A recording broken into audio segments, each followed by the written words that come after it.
Shalom Mordechai. Shalom Yirmiyahu. Voilà, on est là, Baruch Hashem, venu faire un petit film dans la forêt pour les Français, Au jardin de l'Hérisson, au jardin de l'Hérisson. dans les montées de Ramoth. Alors, je voudrais se poser une question. Il y a quelque chose qui s'appelle les méniotes, ça veut dire les empêchements.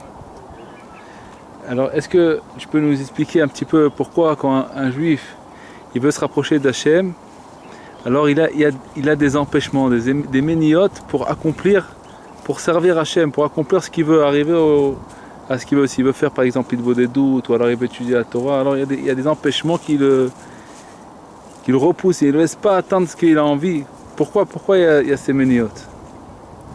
Déjà, c'est un sujet qui est vaste. C'est pas, ça serait bien qu'il n'y ait qu'une seule réponse et qu'on ait fini avec.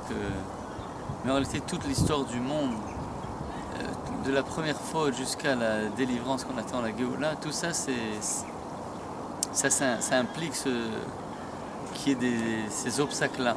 Et ils sont à la fois très gênants, parce que des fois, Chas v'Shalom, ces obstacles, ces forces en fait qui proviennent des forces du Yetzer Hara, des fois Chas v'Shalom, ils se renforcent et que ça fait des passages très durs pour le peuple juif.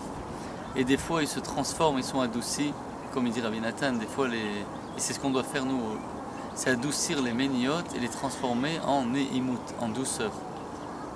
Donc c'est pour ça qu'on doit faire Amtakat Adinim, on doit adoucir les jugements par exemple la danse, la joie, les tapements de main, des petites milé d'ishtuta, comme on aime bien, petites paroles de bêtises pour revenir dans la joie un peu, hein.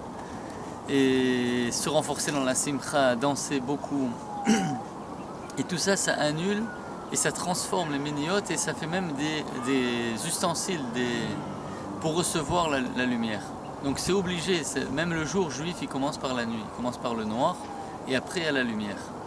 Ça veut dire que même le monde, il a commencé comme ça aussi. Tov vavohu, et après, souffle d'Hachem plané sur la mer, après il y a la lumière.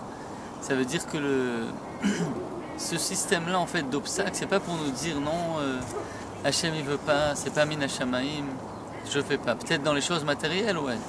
Par exemple, quelqu'un il a envie de manger une pizza, il voit qu'il y a 24 personnes dans la file d'attente et qu'il en a pour 1h30, c'est vrai que peut-être ça vaut pas le coup qu'il attende pour cette pizza. Peut-être qu'il va manger autre chose à la maison. Maintenant, si c'est des choses spirituelles, comme il dit Rabbi Nachman par exemple, voyager, encore plus pour aller vivre en Eretz Israël ou voyager chez le tzaddik, que tout son judaïsme il dépend de ça, il explique Rabbi Nachman.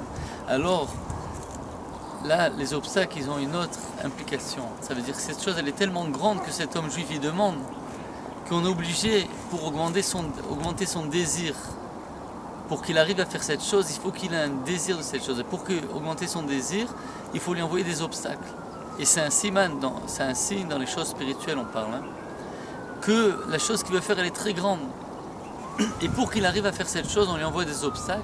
Ces obstacles, ils vont intensifier son désir de faire cette chose, comme un enfant. Si on lui fait passer une chose devant les yeux, il la voit, il a envie de cette chose, c'est un paquet de bonbons. Alors il va la vouloir cette chose plus que si on ne l'avait pas montré et caché après ça. Donc Hachem, pareil, nous envoie des obstacles. Ces obstacles, ils vont nous augmenter le désir de faire cette chose. Et grâce à ces désirs, ces prières, ces languissements qu'on va avoir de faire cette chose de sainteté, on va réussir à la faire. Chazak ou Baruch. C'est très très beau ce que tu nous as dit. Magnifique. C'est pas de moi, c'est d'un certain rabbi que nous aimons beaucoup et que le monde est en train d'aimer de plus en plus. C'est Rabbi Nachman Ben Fege, que son mérite nous protège et bénisse tout le peuple d'Israël. Chazak. Amen. Kol Tov.